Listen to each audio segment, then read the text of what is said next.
Good morning viewers. நாம் இன்னைக்கு 5ஆம் வகுப்பு முதல் பருவத்தில் ஏற்கனவே நம்ம செய்யுள், உரைநடை, துணைப்பாடம் பார்த்துட்டோம். அடுத்தது கற்கண்டு அப்படிங்கிற பகுதியில் இருக்கக்கூடிய இலக்கணம் பார்ப்போம். இங்கே இலக்கணத்தை நமக்கு என்ன கொடுத்துருக்காங்கன்னா மரபு சொற்கள்.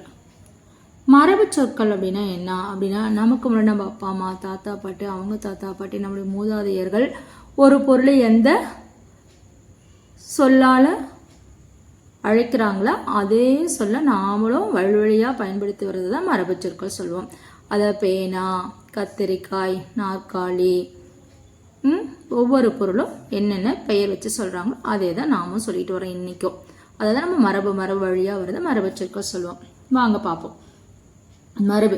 நம் முன்னோர்கள் எப்பொருளை எச்சொல்லால் எவ்வாறு வழங்கினார்களோ அப்பொருளை அச்சொல்லால் அவ்வாறே வழங்குவது மரபு.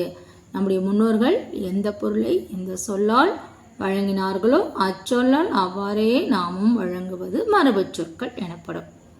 ஓகே, அடுத்தது என்னென்ன மரபு சொற்கள் நம்ம 5ஆம் வகுப்பு பாடப்பகுதியில் கொடுத்துருக்காங்கிறத பார்ப்போம்.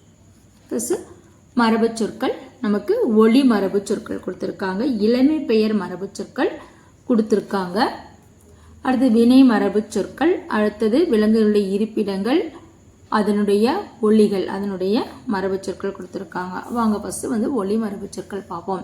இதை நம்ம ஏற்கனவே துணைப்பாடம் அப்படிங்கிற பகுதியில் என்ன சத்தம் அப்படிங்கிறத பார்த்துருப்போம். இன்னும் ஒரு சில இதில் சேர்த்து நம்ம இங்கே பார்ப்போம். குரங்கு, அலப்பும். நம்ம குரங்கும் கத்தல்லாம் சொல்லக்கூடாது, நம்ம அலப்பும் அப்படின்னு சொல்லியிருக்காங்க. இது எல்லாமே நமக்கு காரண பெயர்களாக தான் இருக்கும். யானை பிளிரும், மயில் அகவும், புலி உருமும்.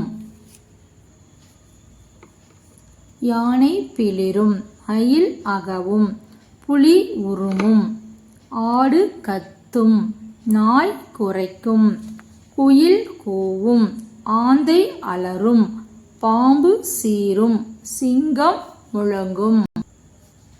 அடுத்தது வாங்க இளமை பெயர் மரபு சொற்கள்.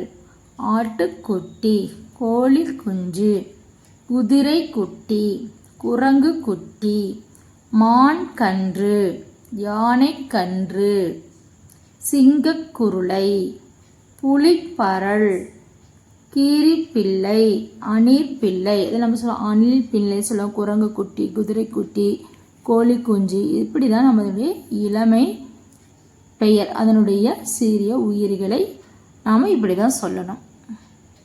வினை மரபு சொற்கள். வினை மரபு சொற்கள்னா ஒரு செயலை செய்யறத நம்ம எந்த சொல்லால சொல்கிறோம். இப்போ ஆடை நெய்தல் அப்படி நம்ம சொல்லுவோம். அம்பு எய்தார், அம்பை நம்ம என்ன சொல்லுவோம், அம்பு விடுறாங்கன்னு சொல்லுவோம். அப்படி சொல்லக்கூடாது, அம்பு எய்தார். ஆடை நெய்தார். பூ என்ன சொல்லுவோம், பறிக்கிறோம் அப்படி சொல்லுவோம். பூ பறித்தாள். மாத்திரை விழுங்கினாள், இது விழுங்குதல். நீர் குடித்தான், நம்ம தண்ணி குடிச்சு அப்படின்னு கேட்போம். இப்போ நீர் குடித்தான்.